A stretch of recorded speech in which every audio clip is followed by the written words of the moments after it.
Thanks so much, Camelia. Also a very warm welcome from my side. You were already introduced now a bit to the session, to the general information about what we'll be doing today. So it's my job today to introduce you to advocacy work in European education and lifelong learning. Camelia has also already introduced myself. My name is Raffaela. If you also, after the session, have any questions, or if you're working on advocacy strategies at the moment, never hesitate to send us emails, contact us. We're always very happy to hear about your experience and learn also from your side, your challenges perhaps when it comes to advocacy work and yeah, the work that you're doing in this. I'm also really excited to meet you as a group because, as Camelia already said, I'm mainly working in European adult learning and education, and I think that many of you are working for other education sectors, not non-formal adult learning and education. So this will also be a really interesting exchange, I hope. And now, without further ado, I want to go into the presentation. Keep your mobile phones ready, or whatever devices you have, because I have also prepared some Mentimeter questions, and I hope that you'll be able to give us some interesting insights into your experience with advocacy. And I will now share my screen. Give me a second. It's always taking a while. You should now be able to see the presentation. Okay, so can you also see the first slide? Yes. Okay, so this is already a Mentimeter question. You can find the code here. And the question is, what is your experience in advocacy work? The code is 11915500. I'll go out of the presentation again and into my Menti. You should be able to see it.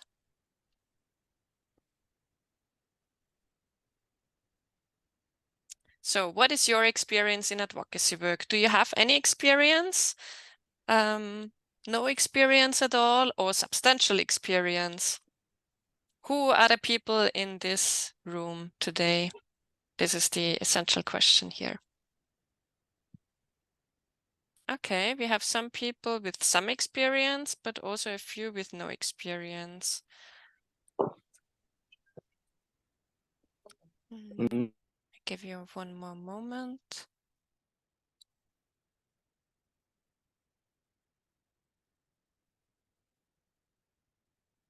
Yeah, so quite a lot of people with some experience, actually.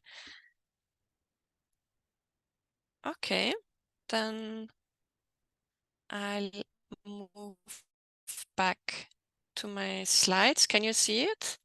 Because I'm not sure how the screen sharing works. So when you think about advocacy, what do you think advocacy is about? And again, we have this question prepared in the Menti. What do you think that advocacy is, or that it is about? And here you can just post your ideas.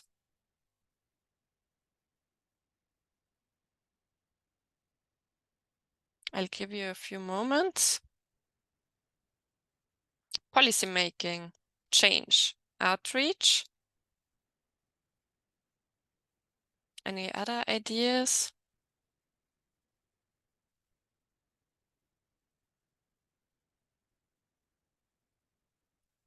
Voicing our needs, making claims, representing other people.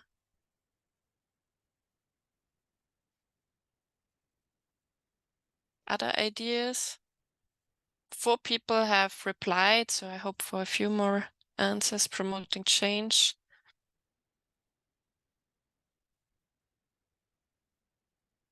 Okay, I see a few more answers here. Yes. Just one thing, we cannot see the Mentimeter. You can't see it. No, we see still the slides. Okay. So maybe stop sharing and reshare. Sometimes it's. Yeah, that's always a bit the same, unfortunately. Can you see it now? Yes. Yeah. Yes. Okay, good. Yeah. So I see that 8 people answered, and we have a lot of policy making here, promoting change, representing other people, promoting our interests, influence policy, outreach, collect and represent. Yeah, I think this is gives already a really good idea of what this is about. I stop sharing. And then I share again the presentation. Sorry for the technical issues here. Okay, so can you see my PowerPoint now? Yes, Okay, yes, we yeah, can. good. So here you can see people say in the picture, fight today for a better tomorrow. And I think this is a very nice picture that sums up a lot of what we are doing in European advocacy work. So it's indeed making claims, trying to change policy, trying to represent people, changing the world for the better in a way, or at least a very small part of the world. And there is also a very nice definition, of course, of advocacy that says that it's the act or process of supporting a cause or proposal, the act or process of advocating something. It's a means of seeking change in governance, attitudes, power, social relations, and institutional functions. So it's really a lot or all about making change, and very often when we talk about advocacy at the European level, it's about informing and connecting people. And sometimes it's also referred to as the good lobbying, as opposed to the bad lobbying, where people hand over envelopes of money for policymakers to vote on their behalf. So we do the good lobbying. We try to represent a cause that is important for a majority of people, at least. And I think I'll skip this because we already had this a bit in the previous question. Now I want to tell you a bit more about what my organization is doing, so that you get a better idea of why we do the advocacy that we are doing. My organization is called EAEA, the European Association for the Education of Adults. We represent adult learning and education at the European level. Very often we refer to it now as ALE. So we are not talking about the beer, but we are talking about really adult learning and education, the acronym of it. We represent Europe as the geographical Europe and not only the European Union, with a focus on the non-formal sector. We are currently an association with 120 members from 43 countries and representing approximately 5,000 associations working at the national and regional levels. And as an organization, we have a focus on active citizenship, sustainability, also, of course, employability, democracy, but also the joy of learning and well-being associated with learning. So it's all about the wider benefits of adult learning and education for us. What we do at the European level is to try to strengthen the European ALE community, to provide information and feedback to our members and the wider community. We also do a lot of policy monitoring. So we check what's going on in terms of policy trends at the European level, also at the national levels, and how policy initiatives and strategies from the EU level are implemented at the national levels, but then also, of course, not only European strategies, but also international strategies. We try to be a a critical friend to the EU institutions, specifically those that are working on adult learning and education. And we give them feedback from our members based on the country reports that we collect annually. We develop proposals for improvement of policy initiatives and strategies. And we also provide advocacy tools for our members. And we do a lot of capacity building. When we talk about advocacy, well, it sounds logical that we should do it, but how? That's a more difficult question. And it certainly needs a credible, coherent, and clear message. This is always very obvious, but it's important to emphasize it anyway. It requires mutual trust. So if you want people to make a change that you think is necessary, you need to build this trust with the people that you're talking to. Advocacy can be campaigning, it can be classic lobbying. So that means having meetings with policymakers, organizing events where policymakers will hear about the things that you're working on and the changes that you're proposing. And it can also be consulting policymakers. So it can happen that policymakers approach us, for instance, when it comes to adult learning strategies. They want to know our opinion about it. And if we think it's feasible, if it's not feasible, why not, and so on. So it's a lot about communication, actually. And as I said before already, it also includes a lot of policy monitoring and analysis. So you need to know what's going on and what will likely happen to be able to advocate for something different. And why do we do advocacy at the European level? So from our perspective as an association, it's because adult education and lifelong learning are still marginalized on the political agenda. So despite everything that we know about the benefits of adult learning, it's still a neglected sector in terms of financing and governance. And there's still a very strong belief among policymakers that adult learning is mainly a leisure activity without any broader impact. And the second thing is that we work or the associations or their members work a lot with very vulnerable target groups that deserve possibilities to learn, to be included and to be heard. And nobody else usually gives them this voice.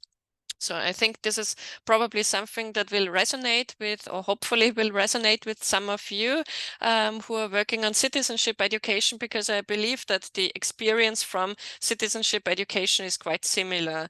It's also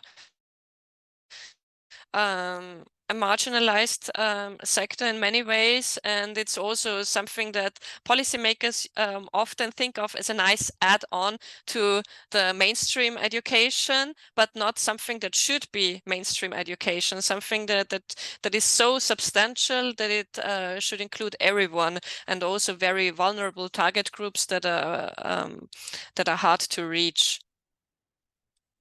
When we do advocacy, towards whom do we do it? I already mentioned a bit, of course.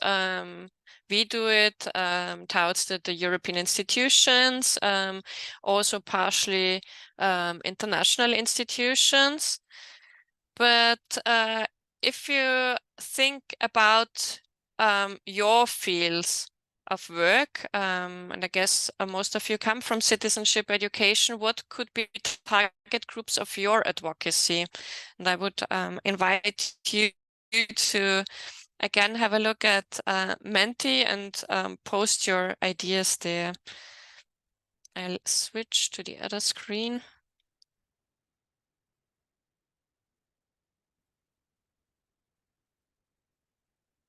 Oh, sorry.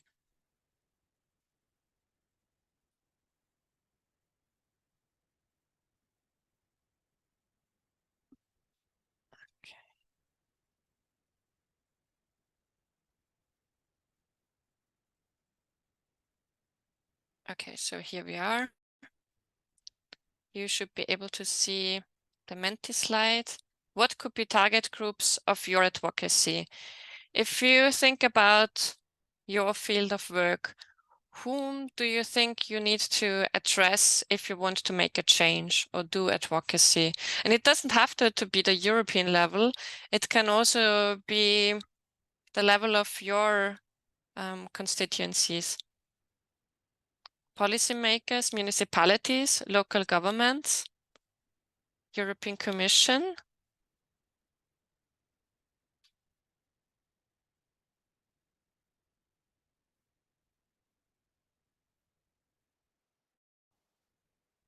Communities, government stakeholders, citizens, learners, marginalized groups. Okay, I can see a lot popping up here. Policymakers and the European Commission are the strongest right now, but I have to say that I appreciate it very much to see learners here as well, and the communities and citizens, members of parliament, community leaders. Okay, thank you.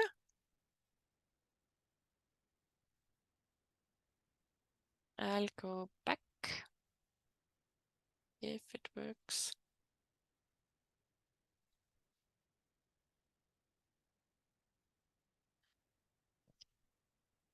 No, it again doesn't allow me to move the slides. Sorry.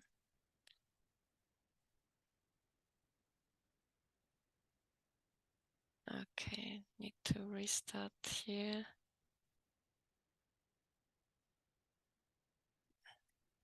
Okay, I'm back in the PowerPoint.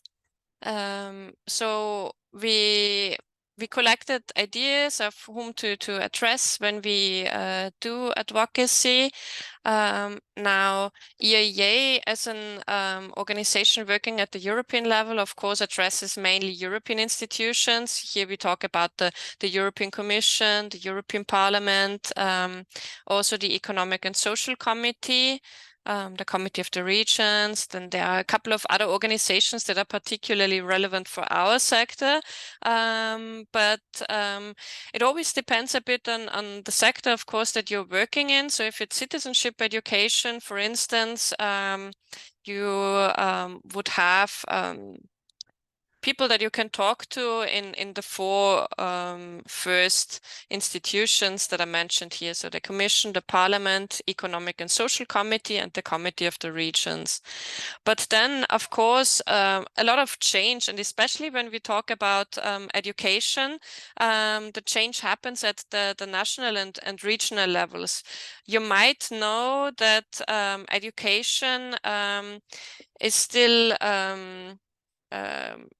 under the principle of subsidiarity, and that means that hard law on education is made at the national and regional levels. I include the regional levels specifically for the German situation, where it's the Länder that make legislation, but there are also other countries that make legislation for education at the regional level. So then, of course, this also means that you need to include these target groups in your advocacy work. And you can't do advocacy without allies, or it's very difficult, especially if you're a small organization, if you're a rather small sector that is anyway marginalized already, that is considered not as important as other sectors perhaps. So what we do is we do a lot of stakeholder engagement. Actually, we build allies, and For instance, for our organization, we work together with the United Nations and especially the UNESCO and the UNESCO Institute for Lifelong Learning. But we also have the OECD or some of the units as allies. We also work together with international organizations such as the International Labour Organization, but then, of course, also with other NGO networks, the private sector and other stakeholders, such as social partners that can be very important partners in many ways, think tanks, universities, and so on. And as EAEA, we also have umbrellas working at the European level, but also at an international level. So EAEA is a member of the Lifelong Learning Platform that brings together all the different education sectors. Camelia mentioned this in my introduction. But there are also other organizations that try to bring together all of the different organizations, associations working on education, on social affairs, on development education as well, civil society engagement, and we of course try to, with our membership in these networks, try to do joint advocacy. And yeah, just really something very crucial to know is that the power is in the collective. So that means the collective knowledge, the collective action, and the exchange of good examples. And there's this very nice quote. I don't know who it is from. Perhaps one of you knows. If you want to go fast, go alone. If you want to go far, go together. And I think this applies very well to our advocacy work. You can see here an overview of the partners that we have. And now, if you think about steps for engaging with stakeholders, if you perhaps want to be more active in advocacy, then it's always important to be clear about your objectives, the change that you want to achieve, but also to identify all relevant stakeholders who have influence or who can help you with the change that you're trying to make. And also think from the perspective of who would be affected if we didn't exist. So if our work didn't exist, who would then lose out? And try to map the stakeholders that have a joint interest. You can map them according to the relevance, the interest and influence, but that's already a step further. You can also select and analyze different stakeholders and prioritize them by level of importance to you, and of course reach out and engage. And very often this just means going to a meeting or event where you know that these stakeholders will be present, introduce yourself, try to find connecting points, and think about joint activities that you could start. Okay, so how does this sound so far? I can actually see activities in the chat. Okay, this is mainly about the Mentimeter. Are there any questions so far?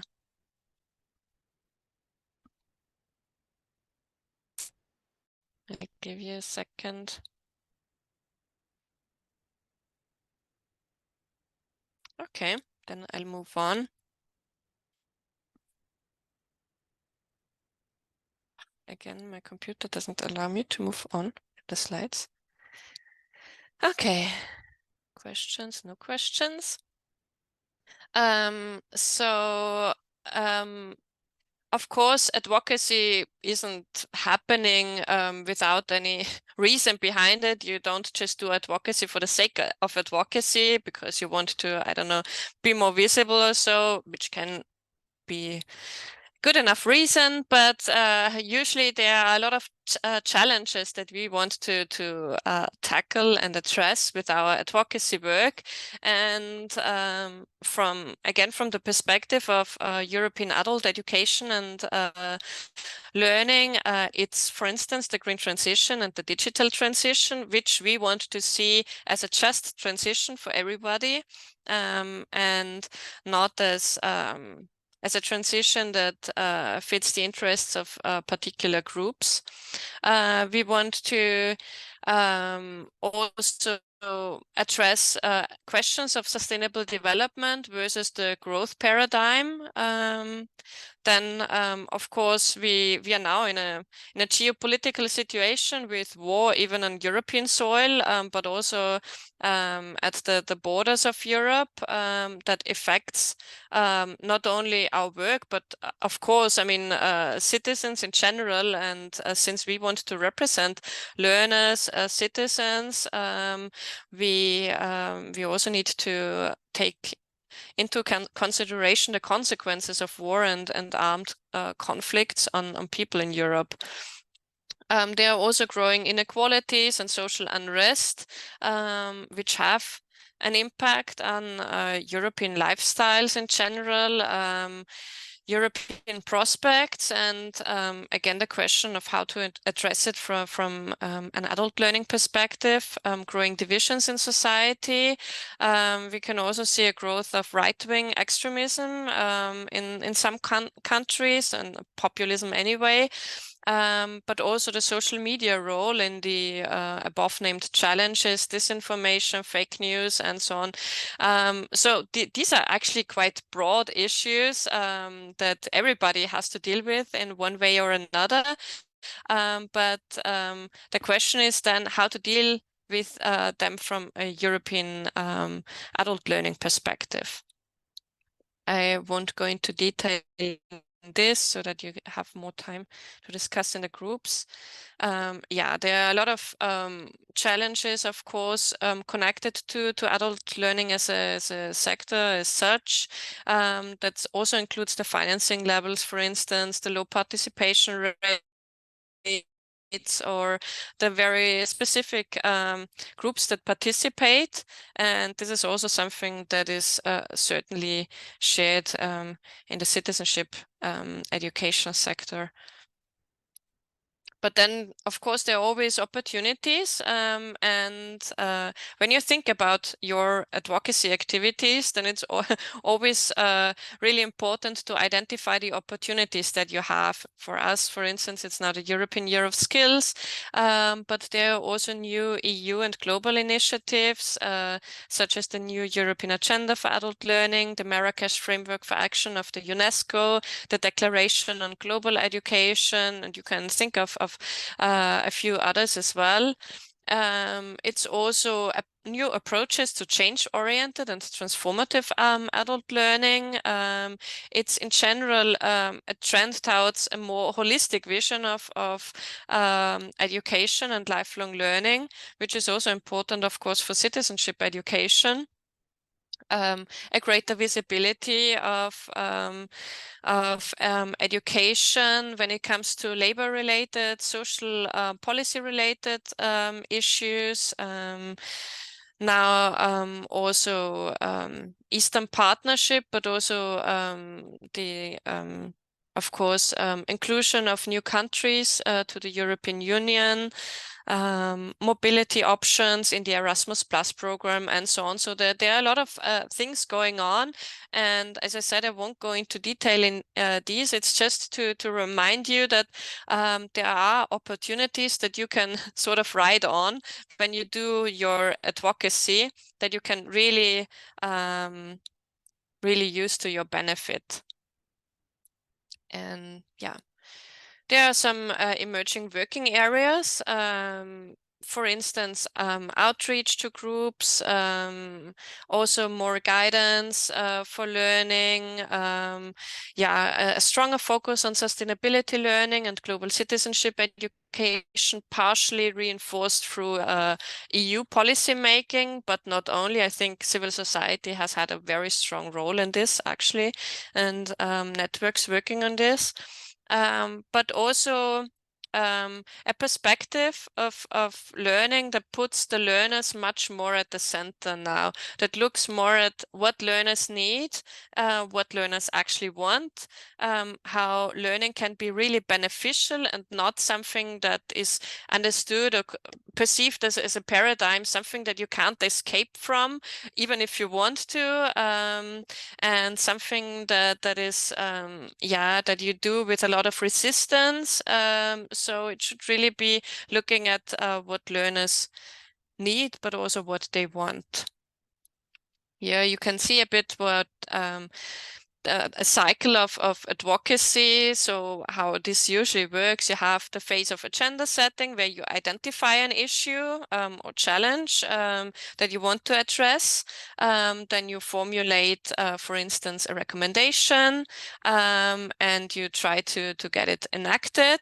Then it's implemented, and then you are doing monitoring and evaluation. And based on that, usually a lot of new issues come up, and you do again agenda setting. So one cycle of advocacy usually doesn't solve the issue.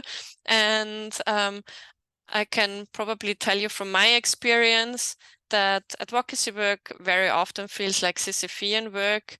You know, you try to roll that stone up the mountain, and then just before the top of the mountain, it rolls back again. So it can be a challenge, but you always get a tiny bit more upwards, I think. Yeah, we can, I think I leave that out now for the groups.